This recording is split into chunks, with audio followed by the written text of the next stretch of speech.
नमस्कार. New India career फोरममध्ये आपलं सर्वांचं स्वागत आहे.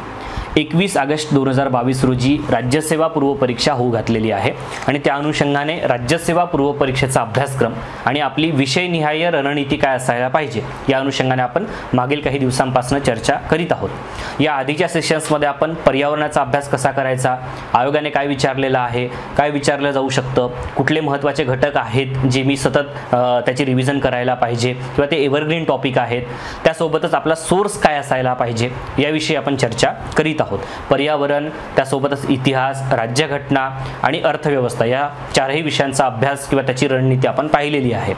तुम्हा सर्वांनाच माहिती आहे की न्यू इंडिया करिअर फोरमने राज्यसेवा 2022 साठी 100 डेज प्लॅन म्हणजे 100 दिवसांचं नियोजन सूक्ष्म पद्धतीनं, लक्षात घ्या, सूक्ष्म पद्धतीनं घटकनिहाय तुम्हाला नियोजन जे आहे ते आपण करून देत आहोत आणि त्याच आधारावर मग ऑनलाईन बॅच असेल, टेस्ट सिरीज असेल ती सुद्धा कंडक्ट केली जात आहे. त्याविषयीची माहिती तुम्हा सर्वांना माहिती आहे की न्यू इंडिया करिअर फोरमच्या टेलिग्राम चॅनलवर उपलब्ध आहे. आता आज आपण कुठल्या विषयावर चर्चा करणार आहोत तर आपण सायन्स म्हणजे जनरल सायन्स हा शब्द पर्टिक्युलर सिलेबसमध्ये उल्लेख आहे. जनरल सायन्स, त्याच्या व्यतिरिक्त काहीच शब्द उल्लेख नाही आहे, लक्षात घ्या. इतर विषयांच्या बाबतीत त्यांनी फोड करून दिलेली आहे, सायन्सच्या बाबतीत फक्त जनरल सायन्स.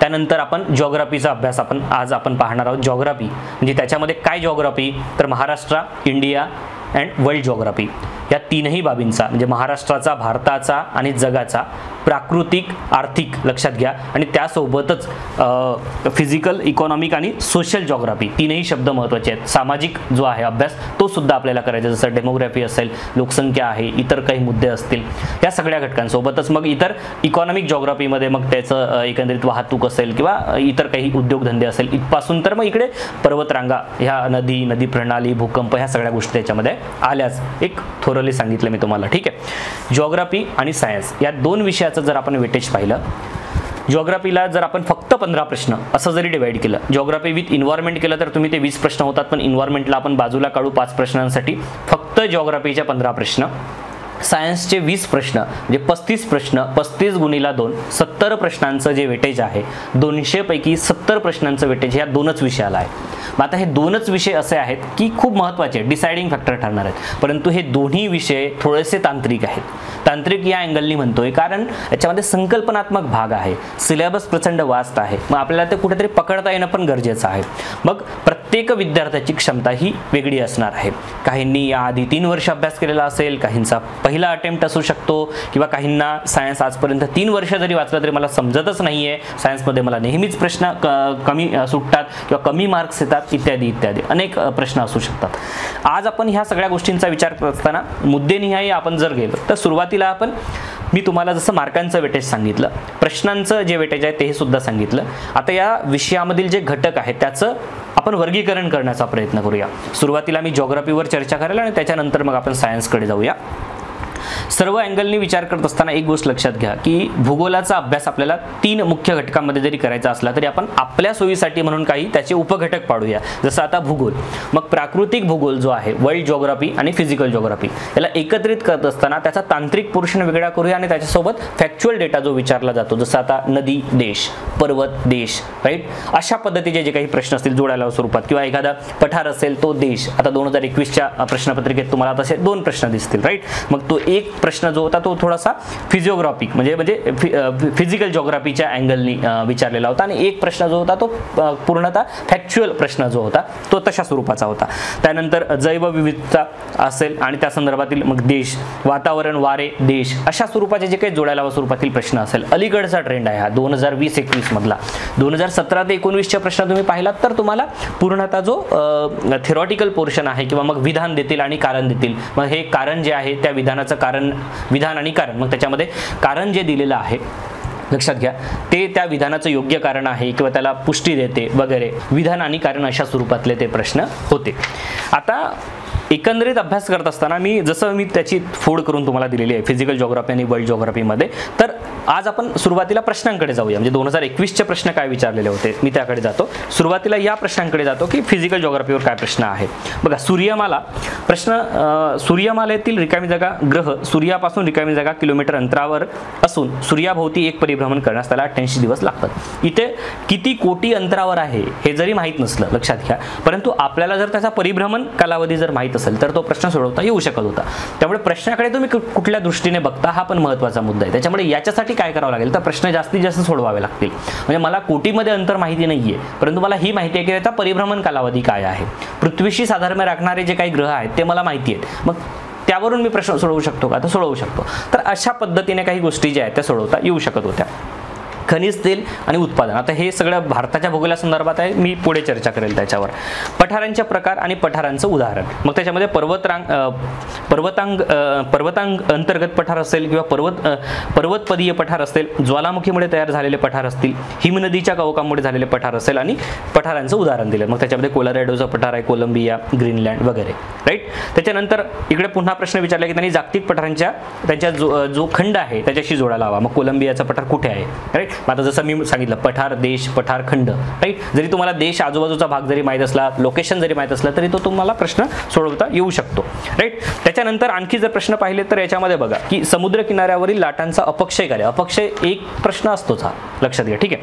त्यानंतर दुसरा प्रश्न आहे बघा प्रदेश आणि वाऱ्याचे नाव, म्हणजे पुन्हा फॅक्च्युअल प्रश्न जे आहे जोडायला हवा स्वरूपातच प्रश्न आलेले आहेत. त्यांनी त्याच्यानंतर एक लोकसंख्या भूगोलावर प्रश्न आलेला होता, तो म्हणजे मग देश दिलेले होते आणि त्याच्यानंतर तुम्हाला त्याचा क्रम लावायचा होता, अशा पद्धतीचा प्रश्न आहे, ठीक आहे. म्हणजे त्यानंतर एक काळासंदर्भातला प्रश्न होता, पृथ्वीच्या भूशास्त्रीय कालखंडातील काळाचा सर्वात जुना ते सर्वात नवीन क्रम लावा, अशा स्वरूपाचा एक प्रश्न असेल, ठीक आहे. आणि बाकी महाराष्ट्र भूगोलावर आधारित आहेत प्रश्न, मी पुढे जाणार आहे त्याच्याकडे, परंतु मला वर्ल्ड जिओग्राफीवर आधी बोलायचं होतं. जसं मी प्रश्नांचं स्वरूप तुम्हाला सांगितलं, मग त्याहून अलीकडे म्हणजे 2020 ते 2014 ते 2020 अशा प्रश्नांचं जर आपण स्वरूप पाहिलं तर काय दिसतं. ओरिजिन ऑफ सोलर सिस्टीम यावर प्रश्न विचारलेला आहे, कंटिनेंटल ड्रिफ्ट थेरीवर प्रश्न आहे, इनर कोअरवर प्रश्न आहे, एक्सटर्नल फोर्सेसवर प्रश्न आहे, एल्बिडो ऑफ अर्थ म्हणजे जी पृथ्वीची भूदवलता आहे त्यावर प्रश्न आलेला आहे, लोकल वाइंड्स जसं चिनूक आहे, लू आहे, मिस्ट्रल आहेत, मग त्यांचं काय ठिकाण आहे, या स्वरूपाचे प्रश्न असतील. हवामान पठाराची निर्मिती, खडकाचा प्रकार आणि खडक असेल, त्यासोबतच मग मृदेचे प्रकार आणि पिके, त्यासोबतच मग इकडे आणखी जर आपण पाहिलं तर फिजिकल जिओग्राफीचा पोर्शन पाहिला तर पृथ्वी 24 तासात 360 अंश रेखांशात फिरते, त्यासोबत मग त्याचं कारण काय आहे हे प्रश्न विचारलेले आहेत. त्यानंतर इकडे मग रासायनिक विधारणाचा प्रकार ओळखा, अशा स्वरूपाचा प्रश्न आहे. रिलीफ फीचर्स जे आहेत व्हॉल्कॅनिक इरप्शनद्वारा निर्माण झालेले, यावर प्रश्न आले. विषुववृत्ताकडून ध्रुवाकडे वाहणाऱ्या वाऱ्यांचा योग्य क्रम लावा, विषुववृत्तामध्ये सागराची क्षारता कमी असते, त्याचं कारण काय आहे. म्हणजे बेसिक, लक्षात घ्या, बेसिक प्रश्न हे सगळे स्टेट बोर्डवर आधारित आहेत. रिलेटिव्ह ह्युमिडिटी काय आहे, त्यानंतर आयसोथर्म म्हणजे समताप रेषा काय आहेत, त्यानंतर ऑर्गॅनिक रेनफॉल काय आहे, hypothesis about origin of earth या संदर्भात प्रश्न विचारलेला आहे. मग कांची थेरी काय, लॅप्लास काय सांगतो, चेंबरलिन काय, पृथ्वीचे अंतरंग मग खोलीनुसार तापमान वाढते की घटते, ऋतू आणि त्याची तारीख म्हणजे आता तुम्हाला असं तो चक्र माहिती आहे सगळं, राईट. त्यानंतर मग लोकल वाइंडच्या स्वरूपात पुन्हा प्रश्न आहे बघा, या आधीचा प्रश्न होता लोकल वाइंड स्वरूपात, पुन्हा प्रश्न आहे की मग तो मॅप देतील तुम्हाला आणि मॅपवर आधारित विचार देतील की कुठे सिरोक्को आहे, त्यानंतर खमसिन कुठे आहे, बर्ग कुठे आहे वगैरे, ठीक आहे. त्यानंतर भूकंप नाभी यावर प्रश्न आलेला आहे, दरवर्षी प्रश्न असतो. त्यानंतर टिटिकामा शिखर कुठे आहे, म्हणजे अशा स्वरूपाचे प्रश्न तुम्हाला याच्यामध्ये दिसतील. मी जनरल ओव्हरव्ह्यू सांगितलं फक्त की काय आणि कशा स्वरूपाचे प्रश्न आहेत, डिटेल आपल्याला चर्चा पुढे करता येऊ शकते.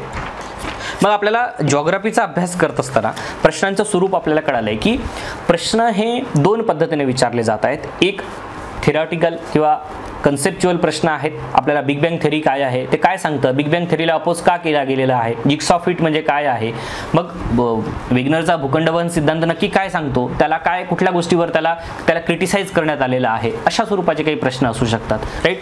त्यासोबतच नेक्स्ट महत्त्वाचा जो मुद्दा आहे कन्सेप्च्युअलमध्येच तुम्हाला सांगितलं भूकंप एक्सेट्रा किंवा अपवहन काय आहे, विदारण काय आहे, ह्या सगळ्या गोष्टींवर प्रश्न असतील. पण फॅक्च्युअल प्रश्न जर जास्तीत जास्त आपल्याला ट्रेंड दिसून येत आहे सध्या, नदी आणि शहर आणि देश, त्यानंतर पर्वत आणि देश, देश, सीमा, समुद्र, मग एखादा देश असा सध्या युक्रेनमध्ये युक्रेन चर्चा आहे, राईट. मग युक्रेनला कुठल्या देशांच्या सीमा लागतात वगैरे, अशा स्वरूपाचे प्रश्न असतील. वातावरण, वारे, राईट, कुठले लोकल वाइंड्स कुठल्या भागामध्ये वाहतात, जैवविविधता देश, अशा स्वरूपाचे प्रश्न विचारले जाऊ शकतात. बघा 6 ते 7 प्रश्न हे फिजिकल जिओग्राफी आणि वर्ल्ड जिओग्राफीशी रिलेटेड आहेत. सोर्स काय असायला पाहिजे, बघा सोर्स हाच असायला पाहिजे. पहिली गोष्ट की बेसिक एनसीईआरटी जे पुस्तक आहेत, आता फंडामेंटल ऑफ फिजिकल जिओग्राफी आता 11वीचं जे पुस्तक आहे हे तुम्हाला पुस्तक जे आहे ते रेफर करता येऊ शकतं. याच्यामधले जे चॅप्टर्स आहेत आता हे जवळपास याच्यामध्ये जवळपास 6 चॅप्टर्स याच्यामध्ये इन्क्लूड आहेत बघा. जे geography as a discipline, the earth, लँडफॉर्म काय आहे, क्लायमेट, वॉटर म्हणजे ओशियन्स आणि लाईफ ऑन अर्थ, असे एकूण जवळपास 6 चॅप्टर्स त्याच्यामध्ये दिलेले आहेत. आणि ह्या 6 मुख्य घटकांमध्ये आणखी उपघटक आहेत, जवळपास ते 16 चॅप्टर्स आहेत. परंतु परंतु या पुस्तकाचा वापर करत असताना प्रिव्हियस इयर क्वेश्चन्स काय आहेत यावरून जर तुम्ही या पुस्तकाचा वापर केला तर ते जास्त इफेक्टिव्ह ठरेल, ना की ते पहिल्या पेजपासून ते शेवटच्या पेजपर्यंत जायला पाहिजे, राईट. मग याच्यासोबत आणखी काही आपल्याला करता येऊ शकते का, तर पहिली गोष्ट मॅप. आता कुठलाही मॅप, म्हणजे आता माझ्याकडे ओरिएंटचा मॅप आहे, आता या मॅप आधारित काही प्रश्न आपल्याला जे आहेत ते टॅकल करावे लागतात. उदाहरणार्थ आता जसं आता मी तुम्हाला सांगितलं की वाईन्स असतील, राईट, त्यासोबतच आणखी आपले पर्वतरांगा असतील, पठारे असतील, मग कुठे आहे हे सगळे, हे कुठे कळेल आपल्याला, ते ह्या मॅपवर आधारित आपल्याला ह्या सगळ्या गोष्टी लोकेट करता यायला पाहिजे. त्याच्यामुळे मॅपचा वापर तुम्ही करायला पाहिजे दोन्ही जॉग्राफीमध्ये, इंडियन जॉग्राफीमध्ये आपल्याला पण तो करायचा आहे, राईट. त्यानंतर जसं आता हे वर्ल्डच्या बाबतीत झालं, याच्या व्यतिरिक्त आपल्याला काही NCERTच्या व्यतिरिक्त काही आहे का, तर 11व्या वर्गाचं जे पुस्तक आहे बघा, आता हे जे पुस्तक आहे आता 11वीचं भूगोलाचं, या पुस्तकामध्ये बराचसा जो भाग आहे तो पूर्णतः कन्सेप्च्युअल भाग आहे, याच्यामधून आपल्याला क्लिअर होतो. आणि आपल्या 100 डेजच्या बॅचमध्ये सुद्धा मी पूर्णतः 11वीचा जो पोर्शन आहे बऱ्यापैकी कव्हर केलेला आहे. मग त्याच्यामध्ये भू हालचाली आहेत, त्यानंतर विदारण आणि विस्तृत झीज कशी होते, अपक्षरणाची कारके काय आहेत, हवामान प्रदेश असतील, त्यानंतर जागतिक हवामान बदल आहे, महासागर साधन संपत्ती आहे, जीवसंहती आहे. ते थोडेसे पर्याय, आता हा जीवसंहती, आपत्ती व्यवस्थापन हे पोर्शन जर आपण सोडले याच्यामध्ये, तर हे सगळे बाकी जे आहेत ते जसं आता भू हालचाली, विदारण, हे अपक्षरण वगैरे कन्सेप्च्युअल पोर्शन आहे तो आपल्याला याच्यामधून करता येतो, राईट. तुम्हाला हवामान हा घटक सुद्धा महत्त्वाचा आहे याच्यामध्ये. फिजिकल जॉग्राफीच्या बाबतीत आपण बऱ्यापैकी चर्चा केलेली आहे की सुरुवातीला की फिजिकल जॉग्राफीचा आणि वर्ल्ड जॉग्राफीचा अभ्यास आपला कसा असायला पाहिजे. फार मोठे मोठे जाडजाड असे संदर्भ पुस्तकं वाचायची गरज नाही आहे. 6 ते 7 प्रश्न असतात. बेसिक भाग व्यवस्थित करा, कन्सेप्च्युअल क्लिअरिटी ठेवा, फॅक्च्युअल डेटासाठी जास्तीत जास्त मॅपचा वापर करा, सर्वात महत्त्वाचं आहे. आता आपण इंडियन जॉग्राफीकडे जाऊया. इंडियन जॉग्राफी, आता मी महत्त्वाचे टॉपिक्स तुम्हाला शेवटी सांगणार आहे याच्यामध्ये. इंडियन जॉग्राफीच्या बाबतीत काय विचारलं गेलेलं आहे याकडे आधी आपण सुरुवातीला जाऊया आणि त्याच्यानंतर काय विचारलं जाऊ शकतं यावर आपण चर्चा करूया, ठीक आहे. आता इंडियन जॉग्राफीच्या बाबतीत काय विचारलं गेलेलं आहे या आधीच्या प्रश्नपत्रिकांमध्ये जर आपण पाहिलं तर साधारणतः बघा की भारताचा काही भाग हा उत्तर गोलार्धात आणि काही भाग दक्षिण गोलार्धात आहे आणि भारत उत्तर दक्षिण लांबी ही 7500 किलोमीटर आहे. अशी 2 विधानं दिलेली होती आणि काय चूक आहे ओळखा विचारलेला होता, ठीक आहे. म्हणजे विधानं देऊन काही, म्हणजे हे विधान काय कसे आहेत तर भारताविषयीची एकदम बेसिक माहिती, भारताचं स्थान काय आहे, भारताची उत्तर दक्षिण लांबी काय आहे, भारताची पूर्व पश्चिम लांबी काय आहे, भारताला कुठले देश सीमा त्यांची जोडलेली आहे, कुठल्या राज्यांना सीमा जोडलेली आहे, लडाख आणि जम्मू काश्मीरच्या पुनर्रचनेनंतरचा मॅप आपल्याला आता मी टेलिग्राम चॅनलवर शेअर करणार आहे, तो तुम्ही नीट बघा व्यवस्थित. तो मॅप आपल्याला व्यवस्थित बघायचा आहे. त्याच्यानंतर की हिमालय आणि हिमालयाची एकंदरीत जी रचना आहे आणि त्याची संपूर्ण जे नॉर्थ ईस्टकडचा जो पोर्शन असेल तो असेल किंवा त्यातल्या ज्या टेकड्या असेल, गारो, खासी वगैरे, यावर प्रश्न ऑलरेडी आलेला आहे, मॅप बेस्ड प्रश्न आलेला आहे. हिमालयीन नद्या हा एक पोर्शन महत्त्वाचा आहे. प्रायद्वीपीय नद्या असतील, त्या पेनिन्सुलर रिव्हर असतील, खसदऱ्या आहेत. त्यानंतर मग नद्या आणि धबधबे अशा स्वरूपाचा प्रश्न असेल. नद्या आणि क्षेत्रफळ त्यांचा क्रम काय आहे, उतरता चढता क्रम. किनारपट्टीचे वैशिष्ट्ये काय आहेत, भारताची किनारपट्टी आहे. भारतात मासेमारी अल्प काय आहे अशा स्वरूपाचा प्रश्न होता. त्यानंतर बेटे आणि वैशिष्ट्य, त्यानंतर जे degree 10 degree 9 degree 8 degree channels जे आहेत ते कुठे कुठे विभागतात किंवा त्याचं विभाजन कशा पद्धतीचं आहे, सेग्रिगेशन. बेट जे असतील भारतातले 7 बेटांचा समूह काय, नौदल स्थानक कुठे आहे वगैरे. शिखरे आणि त्यांचा उंचीनुसार क्रम लावा. भारतात जलविद्युत प्रकल्प कुठे आहेत आणि त्याचं लोकेशन काय आहे. भारताच्या भूसीमांना भारताची भूसीमा जी आहे ती किती देशांना भिडते. त्यानंतर मुगा रेशीमवरचा प्रश्न होता. गंगेच्या मैदानात किती लोक राहतात, किती टक्के वगैरे, त्याचं कारण काय आहे. जमाती आहे म्हणजे फिजिकल जो जॉग्राफी आहे इंडियाचा आणि त्यासोबतच जो सोशल आणि इकॉनॉमिक जॉग्राफी आहे इंडियाचा, सोशल आणि इकॉनॉमिक जॉग्राफी, त्या अँगलने सुद्धा प्रश्न आहेत. जसं आता मुगा रेशीम जो वाचतोय आपण, जमाती वाचतोय, ह्या सगळ्या गोष्टी. स्थलांतरित शेती काय आहे, म्हणजे फक्त फिजिकल जॉग्राफी म्हणजे इंडिया जॉग्राफी वाचतोय मी, मग त्याच्यामध्ये मला पर्वतरांगा, नद्या, शिखरे ह्याच गोष्टी करायच्या आहेत असं नाहीये. त्याहून पलीकडचा अभ्यास आहे, लक्षात ठेवा, ठीक आहे. त्यासोबतच मग जलविभाजक यावर प्रश्न आलेला आहे. त्रिवार्ताचा जे हवामान प्रदेश आहे भारताचा हवामान, आता मान्सून येऊ घातलेला आहे, तर मग मान्सूनची रचना काय आहे नक्की, भारतात कशा पद्धतीने पाऊस पडतो. भारतात सध्या परिस्थितीत आज दिल्लीमध्ये प्रचंड मोठ्या प्रमाणात टेम्परेचर आहे, महाराष्ट्रातच टेम्परेचर खूप जास्त आहे आणि एकीकडे आसाममध्ये सध्या पूर आलेला आहे. मग काय नक्की स्थिती आहे आणि हे का असं होतं घडतं. महाराष्ट्राचं त्यासोबतच भारताचं एकंदरीत टेम्परेचर किंवा एकंदरीत हवामानाची स्थिती काय असते, याचं मेकॅनिझम काय आहे, ह्या सगळ्या गोष्टी ज्या आहेत त्या आपल्याला एल निनोचा परिणाम काय होतो, जेट स्ट्रीम काय आहे, ह्या सगळ्या गोष्टी आपल्याला अभ्यास करायच्या आहेत.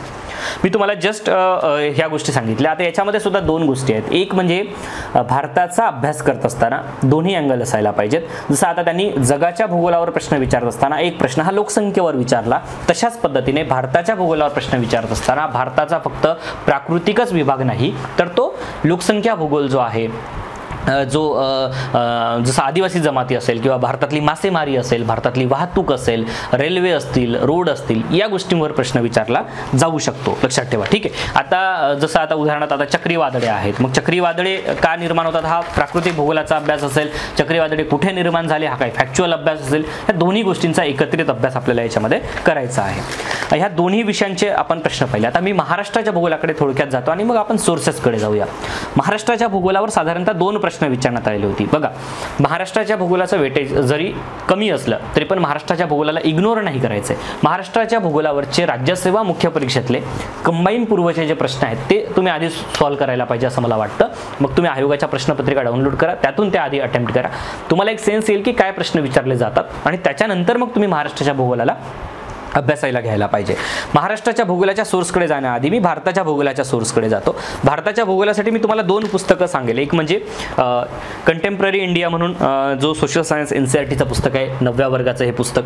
त्यानंतर 11व्या वर्गाचं जे पुस्तक आहे बघा एनसीईआरटी, हे एक पुस्तक जे आहे. आता 11व्या वर्गाचे दोन पुस्तकं आहेत. आपल्याला फंडामेंटल ऑफ फिजिकल जिओग्राफी वाचायचं आहे आणि त्याच्यानंतर इंडियन फिजिकल इन्व्हायरमेंट हा जो पुस्तक आहे ते सुद्धा वाचायचं आहे. याच्यामध्ये बऱ्यापैकी घटक जे आहेत ते कव्हर होतात आणि या आधीचे प्रिव्हियस इयर क्वेश्चन जर तुम्ही पाहिलात तर साधारणतः बहुतांश प्रश्न तुम्हाला या दोन्ही एनसीईआरटी मधून दिसून येतात. जसं मी मॅपच्या बाबतीत सांगितलं तसं मॅप स्किल पण आता जसं आता माझ्याकडे सीबीएसई साठीच्या मुलांचं हे मॅप स्किल आहे, तर याच्यावर तुम्ही आधारित मॅप स्किल तुमचे डेव्हलप करू शकता. त्याच्यामध्ये आता मग जसं आता हे आपल्याला हे बेल्ट माहीत असायला पाहिजे, राईट. मग हे जे वाईन बेल्ट आहेत हे आपल्याला जर माहीत असतील किंवा त्यासोबतच आता मॅप प्रॅक्टिसमध्ये आता सॉईल आता हे सगळं दिलेलं आहे याच्यामध्ये, तर मग आपण याची प्रॅक्टिस करायला पाहिजे. जेवढी प्रॅक्टिस जास्त राहील जसं तेवढा त्याचा फायदा होतो. आता हे सगळं जसं पॉलिटिकल आहे, फिजिकल आहे, ह्या दोन्ही अँगलनी याची प्रॅक्टिस जी आहे ती करायला पाहिजे. जसं जगाचं याच्यामध्ये दिलेलं आहे, तुम्ही हे करू शकता. याच्यामध्ये कुठलेही तुम्ही घ्या, बुक स्टॉलमध्ये तुम्हाला हे उपलब्ध असतील. ऑक्सफर्डचा मॅप घ्या किंवा इतर कुठलाही वापरा, काही अडचण नाही आहे. ठीक आहे. मी तुम्हाला जिओग्राफीच्या बाबतीतले सोर्सेस सांगितले, जिओग्राफीच्या बाबतीतले प्रश्न कसे आलेले आहेत ते सांगितलं. आता मी तुम्हाला एकदा काय महत्त्वाचे आहेत टॉपिक्स त्यावर एकदा चर्चा करतो आणि मग मी पुढे सायन्सकडे जातो. बघा, दोन्ही विषयांचा अभ्यास करत असताना जसं आता मी आधी सुरुवातीला प्राकृतिक भूगोलाकडे जाईल. प्राकृतिक भूगोलाचा अभ्यास करताना कुठले महत्त्वाचे घटक प्रायोरिटी आपली असायला पाहिजे. विविध सिद्धांत, त्यामध्ये पृथ्वीची उत्पत्ती, ग्रहाची निर्मिती, बिग बँग थेरी काय आहे, सुरुवातीलाच 11व्या वर्गाच्या पुस्तकात सुरुवातीला जे दिलेले चॅप्टर्स आहेत ते व्यवस्थित करा. भाषा बघा, इंग्रजी समजत नसेल तर हिंदीतून वाचा, मग त्याला जोड काही मराठीत उपलब्ध असेल तर मराठीतून वाचा. बघा, लँग्वेज हे काही बॅरियर नाही आहे, त्यामुळे तुम्हाला सोर्स कुठे तो कंटेंट तोच असेल तर तो तुम्ही मराठीतूनही वाचू शकता, काहीच अडचण नाही त्याला, राईट. सूर्यमाला, विविध ग्रह, उत्पत्ती, त्यानंतर पृथ्वी, चंद्र आणि इतिहासा संदर्भात बेसिक माहिती. नेक्स्ट आहे की पृथ्वीचे अंतरंग. बघा, ह्याची PDF मी ऑलरेडी टेलिग्राम चॅनलवर जी आहे ती देतोच आहे. जसं वेगवेगळे सूक्ष्म पद्धतीनं जे आपण नियोजन करून देत आहोत त्याच्यामध्ये हे सगळे घटक येणारच आहेत, पण मी एक जस्ट तुम्हाला ओव्हरव्ह्यू म्हणून सांगतो आहे. पृथ्वीचे अंतरंग, रचना आणि त्याची वैशिष्ट्ये, महासागर सिद्धांत, सागर, जलाशय आणि इतर बाबी, वातावरण रचना, हवेचा दाब, वारे, जागतिक हवामान, जागतिक पर्जन्य, तापमान, रचना, विविध भू आकार, अपक्षरण, निक्षेपण कार्य, जागतिक वाळवंट, वारे, नद्या, पर्वत, खिंडी, पठार, खाडी, या सगळ्या गोष्टी त्याच्यामध्ये अभ्यासायच्या आहेत. जागतिक नद्या जसं शहरे, समुद्र, देश, बेट इत्यादी गोष्टी, चर्चेतील ठिकाणे, वादळ, सुनामी, वनवे. प्रिव्हियस इयर क्वेश्चन्स करा आणि उर्वरित जे काही महत्त्वाचे मुद्दे जे चर्चेत राहिलेले आहेत, काही कन्सेप्ट असेल ते करा. सायक्लोन आलेला आहे तर मग सायक्लोनचं मेकॅनिझम काय आहे ते वाचा. भारताच्या भूगोलाच्या संदर्भातले काही बेसिक मुद्दे मी तुम्हाला सांगतो. भारताची बेसिक माहिती असायला पाहिजे. स्थान, विस्तार, रचना इत्यादी काही फॅक्च्युअल जो डेटा आहे तो कलेक्ट करून ठेवा, म्हणजे पूर्ण एकंदरीत. मग बेटांपासून तर खाड्या असतील, त्यासोबतच इतर रचना असेल, कुठल्या राज्याची सीमा कुठल्या देशाला लागते वगैरे, ह्या सगळ्या बेसिक बाबी करून ठेवा. प्राकृतिक वैशिष्ट्ये जी आहेत, मग पर्वत, पठार, खिंड, शिखर, ह्या सगळ्या गोष्टींचा क्रम, कुठल्या राज्यात आहेत वगैरे. नदी प्रणाली, मग त्यामध्ये हिमालयीन आणि द्वीपकल्पीय नद्या यामध्ये काय फरक आहे, त्या कुठून कुठे वाहतात, कोण खाडी निर्माण करते, कोण खसदरीतून वाहते वगैरे. देशाचे हवामान काय, मान्सून, तापमान तापमानाचं यावर्षी तापमान सध्या चर्चेत राहिलेला मुद्दा आहे. मान्सून लवकर येतो आहे. हिवाळा, त्यानंतर ह्या सगळ्या गोष्टीचे परिणाम काय होतात. मृदा संपत्ती, वनसंपत्ती, प्रकार, त्याची वैशिष्ट्ये. भारत, खडक प्रणाली काय आहे, खडक प्रणालीवर प्रश्न असतो. भूरचना, खनिज संपत्ती, ऊर्जा संपत्ती, वीज निर्मिती, पशुधन, धवल, नील, सोनेरी, चंदेरी क्रांती काय आहे. भारत, जैवविविधता, राष्ट्रीय उद्याने, त्यांचे स्थान, अभयारण्य, नवीन जे काही घोषित केलेले राष्ट्रीय उद्यान असतील, जसं आता टायगर रिझर्व घोषित केलेले आहे त्या संदर्भातली माहिती असेल. भारत, जलसिंचन प्रकल्प, बहुउद्देशीय प्रकल्प असतील, सरोवरे, तलाव, जलाशय, ह्या सगळ्या गोष्टी असतील. प्रमुख राष्ट्रीय महामार्ग प्रकल्प हे करून ठेवा. मॅप व्यवस्थित जसं मी तुम्हाला सांगितलं त्याची प्रॅक्टिस करा. त्यामध्ये पर्वत असतील किंवा नद्या असतील, शिखरे, सर्व प्रमुख बाबी ज्या आहेत त्या मॅप बेस तुम्ही करून ठेवायला पाहिजे. शेवटी आदिवासी जमाती, स्थान, कुठल्या राज्यामध्ये कुठल्या आदिवासी जमाती आहेत, PVTG करून ठेवा. सो ह्या सगळ्या गोष्टी आहेत. हे झालं भूगोलाच्या बाबतीत आपण बरीचशी चर्चा केलेली आहे. आता आपण विज्ञानाकडे जाणार आहोत. बघा, सामान्य विज्ञान, जनरल सायन्स हा एवढाच शब्द आपल्याला सिलेबसमध्ये दिसेल. जनरल सायन्सच्या बाबतीत आपली स्ट्रॅटेजी काय असायला पाहिजे. बघा, साधारणतः 20 प्रश्न जे असतात तर 40 मार्कांपैकी प्रत्येकालाच ते 20 प्रश्न सुटतील अशी शक्यता जी आहे ती फार कमी असते. मग ते 20च्या 20 प्रश्न मला सुटलेच पाहिजे असा अट्टहास न करता काही प्रश्न जर आपण 1-2 स्किप केले आणि बाकी 17 ते 18 प्रश्नांची स्ट्रॅटेजी आखली तरी पुरे आहे. कारण ते 1 ते 2 प्रश्न असे असतात जे आपल्याला सोर्स त्याचा सापडत नाही, परंतु 17 ते 18 प्रश्नांचा सोर्स आपण टॅप करू शकतो. अलीकडे 2021चा जर तुम्ही पेपर पाहिला तर 21च्या पेपरमध्ये बहुतांश प्रश्न जे आहेत ते स्टेट बोर्ड आधारित प्रश्न आलेले आहेत. स्टेट बोर्ड आधारित बहुतांश प्रश्न होते. म्हणजे काही आता जे काही गणिते आहेत या गोष्टीवर मी चर्चा करणार आहे, परंतु आधी आपण विज्ञानाचं विश्लेषण करत असताना प्रश्नांचं स्वरूप काय होतं याकडे मी जाणार आहे आणि कशा स्वरूपाचे प्रश्न विचारलेत, वन लाइनर काय होते, स्टेटमेंट बेस्ड काही क्वेश्चन्स होतेत का, राईट, त्याकडे जाऊया आपण. बघा, आता विज्ञानाचा पेपर जर आपण पाहिला तर मागच्या वर्षी 2021 मध्ये 5 गणितं विचारलेली होती, 9 वन लाइनर प्रश्न आलेले होते आणि 6 जे आहेत ते स्टेटमेंट आणि ऑप्शन अशा आधारित प्रश्न होते. म्हणजे वन लाइनर प्रश्न जे आहेत ते बहुतांश जास्त आहेत. म्हणजे 9 प्रश्न जे आहेत ते आपल्याला वन लाइनर प्रश्न विचारलेले आहेत. काय प्रश्न आहेत आता, श्वसन प्रक्रियेत काय अंतर्भूत नाहीये, ठीक आहे, अणु हा विद्युतभार दृष्ट्या उदासीन आहे वगैरे.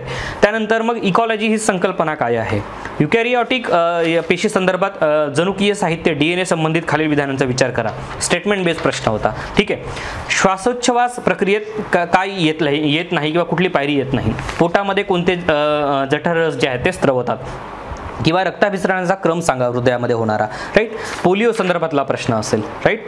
आणि त्यानंतर हिऱ्या संदर्भातला, हिरा विद्युत दुर्वाहक आहे किंवा सुवाहक आहे, रासायनिक अभिक्रियेचा वेग हा प्रश्न विचारलेला होता. कॅल्शियम ऑक्साईड संदर्भातला प्रश्न होता, ठीक आहे. काही प्रश्न जे आहेत ते म्हणजे यावर्षी 2021चा ट्रेंड असा आपल्याला दिसून आला की स्टेट बोर्ड आधारित प्रश्न बहुतांश विचारलेले आहेत. असं वाटत होतं 2021चा पेपर पाहिल्यानंतर की हा पेपर राज्यसेवेचा आहे की कंबाईनचा पेपर आहे. सुरुवातीला तुम्ही पेपर दिला असेल तर तुम्हाला या सगळ्या गोष्टीची जाणीव असेल की अशा स्वरूपाचे प्रश्न जे आहेत मग स्टेट बोर्ड आधारित प्रश्न विचारत आहेत, त्याच्यामुळे आपल्याला आपली जबाबदारी आहे की सुरुवातीला स्टेट बोर्ड नीट करणं.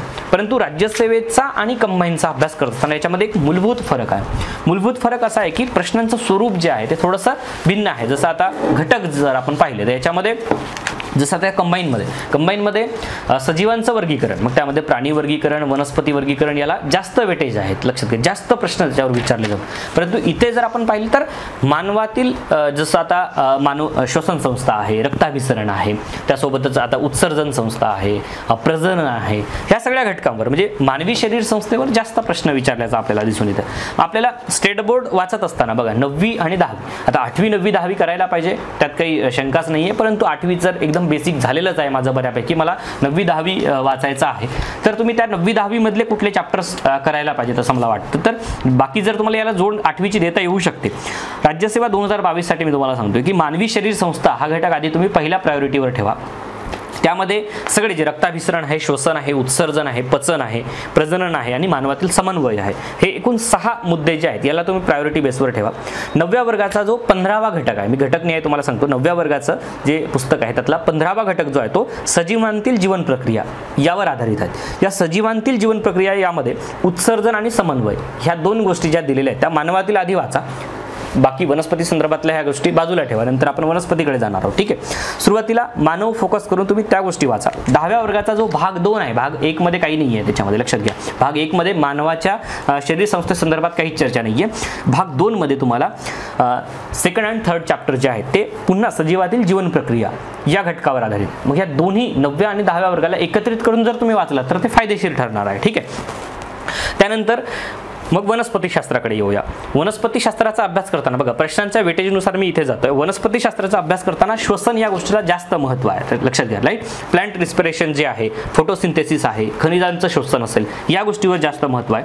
6व्या वर्गाचं जे 9व्या वर्गाचं जे 6वं जे चॅप्टर आहे, 6 जे चॅप्टर आहे त्यामध्ये तेच पुन्हा वर्गीकरण या आधारित आहे. आणि ते वर्गीकरण मग त्यामध्ये वनस्पतीचं वर्गीकरण, वनस्पतीची जे काही बेसिक माहिती आहे ती त्याच्यामध्ये दिलेली आहे. त्यानंतर मग 11वं जे चॅप्टर आहे बघा, सजीवातील जीवन प्रक्रिया. पुन्हा 11वं जे चॅप्टर आहे, 15वं चॅप्टर आहे ते तुम्ही करा. वनस्पतीमधील परिवहन आणि उत्सर्जन आणि समन्वय अशा आधारित ते चॅप्टर आहे. तुमच्याकडे पुस्तक असेल तर तुम्ही ते बघू शकता. 10व्या वर्गाचा जो भाग 2 आहे त्याच्यामध्ये तुम्हाला सेकंड आणि थर्ड हे जे चॅप्टर सांगितलेत, जसे सजीवांतील जीवन प्रक्रिया, याच्यामध्ये पुन्हा मग वनस्पतीशी रिलेटेड पोर्शन आहे, तो तुम्हाला पुन्हा वाचायचा आहे. म्हणजे एकदा मानवाशी रिलेटेड आणि मग वनस्पतीशी, असं जर तुम्ही वाचलात तर ते जास्त फायदेशीर ठरणार आहे. पेशी, ऊती आणि विभाजन ह्या थर्ड आपला महत्त्वाचा चॅप्टर असणार आहे किंवा तो घटक असणार आहे. 10व्या वर्गाचं जे पार्ट 2 आहे, भाग 2 आहे, त्याच्यामध्ये 8वा चॅप्टर आहे बघा, पेशी विज्ञान आणि जैवतंत्रज्ञान. या संदर्भात तुम्ही तो चॅप्टर करायला पाहिजे. बघा, आता हे याच्याहून अधिक आणखी जर आपल्याला खोलात जायचं असेल तर मग बाकी एक एक प्रश्नांसाठी हे घटक करायला पाहिजे. परंतु जवळपास बहुतांश प्रश्न म्हणजे बायोलॉजीवरचे जे बहुतांश प्रश्न आहेत ते या 3 घटकांवर आधारित आहेत. त्याच्यामुळे हे 3 घटक मी तुम्हाला प्रायोरिटी बेसवर सांगितलेत. उर्वरित घटक तुम्ही त्याच्यानंतर नेक्स्ट प्रायोरिटी म्हणून तुम्ही करू शकता.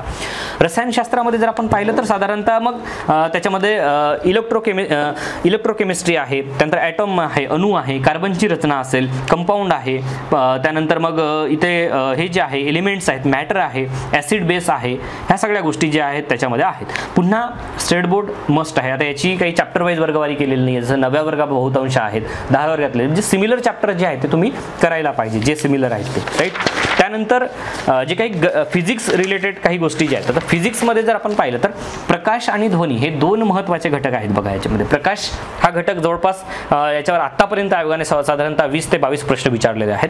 ध्वनीवर साधारणतः 14 ते 16 प्रश्न विचारलेले आहेत. तर त्यामुळे हे 2 घटक तुम्ही नीट करायला पाहिजे, प्रकाश आणि ध्वनी.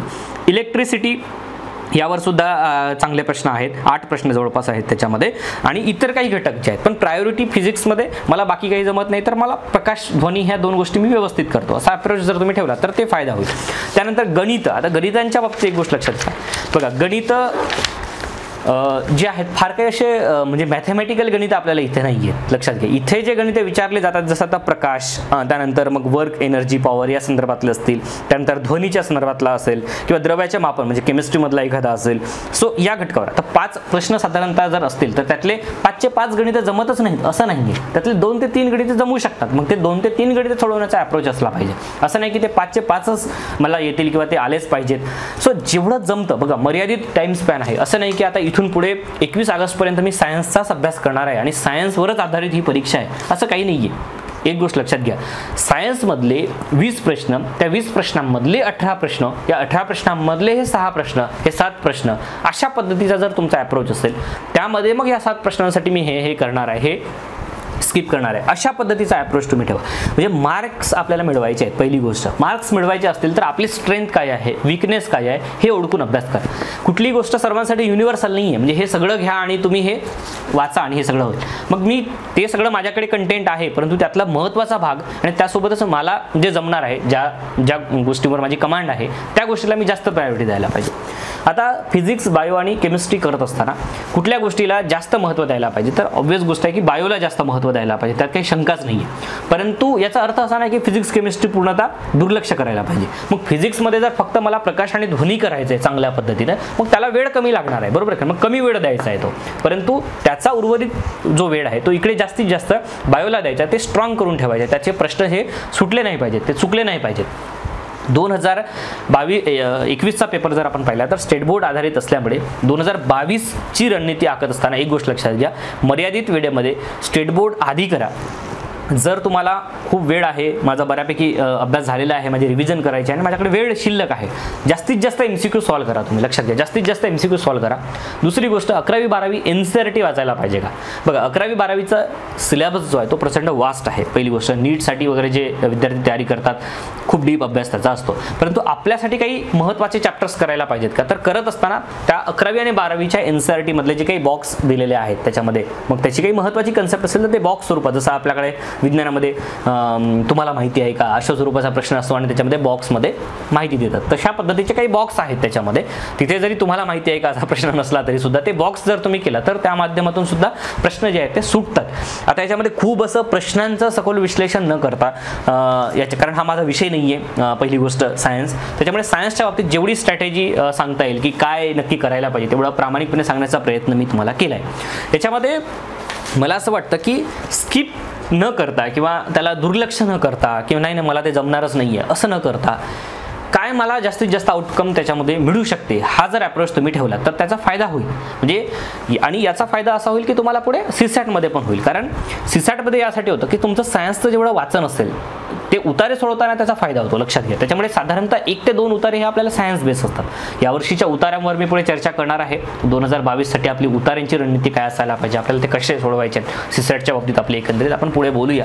परंतु सायन्सचा अभ्यास हा तुम्हाला अप्रत्यक्षरित्या CSAT कामी पडतो आणि GS मध्ये तर हा नक्कीच कामी पडतो. तर अशा पद्धतीने मित्रांनो हे करा. न्यू इंडिया करिअर फोरमची जी बॅच आहे त्याच्यामध्ये सायन्सचे शरद सरांचे जे लेक्चर्स आहेत त्याच्यामध्ये बायोवर जास्त फोकस केलेलं आहे, त्यामध्ये मानवी शरीर संस्थेवर जास्त फोकस आहे. सगळेच घटक सखोल डीप असं न जाता आवश्यक तेवढा भाग, आणि त्यातली त्यात त्यांनी ते नीटचे क्लासेसला शिकवत असल्यामुळे त्यातला NCERTचा जो क्रक्स आहे तो सांगण्याचा प्रयत्न बऱ्यापैकी केला आहे. लेक्चर थोडेसे असे लेंदी असले तरी ते महत्त्वाचे आहेत, पेशन्स ठेवून ते बघणं आवश्यक असणार आहे, लक्षात घ्या. ठीक आहे, ते तुम्हाला भरभर करायचं असेल तर तसं नाही, भरभर करायचं असेल तर पुस्तकच वाचलेलं जास्त बेटर आहे. ठीक आहे, त्याच्यामुळे मग ते संकल्पनात्मक भाग जर समजून घ्यायचा असेल थोडंसं, कारण ते MPSC अशी आहे की प्रश्नांचं ते व्हेरिएशन आपल्याला दिसून येतं, मग थोडंसं डीप जायचं असेल तर मग NCERT कडे आपल्याला जावं लागणार आहे. जे तुमचे 7-8 प्रश्न बरोबर येतात, मला 12 प्रश्नांपर्यंत जायचं आहे तर मग NCERT पर्यंत जायला पाहिजे. नाही माझे 7-8 प्रश्नच बरोबर येत नाही तर मग स्टेट बोर्ड आधी करायला पाहिजे. प्रायोरिटी ही स्वतःची वैयक्तिक तुम्ही ठरवायला पाहिजे. लोक काय करतायत याकडे बघून स्वतःचं जे काही घर आहे, म्हणजे ते म्हणतात ना आता मृणालच्या भाषेत सांगायला आपली झोपडी मत जलाव, अशा पद्धतीनं तर आपली झोपडी जाळायची नाहीये. तुम्ही जे काम करताय ते तुम्ही नीट करत राहा, लक्षात घ्या. ठीक आहे, आणि जास्तीत जास्त मार्क्स मिळवण्याचा प्रयत्न जो आहे तो आपला असायला पाहिजे. भेटूया आपण नेक्स्ट सेशनमध्ये. थँक्यू.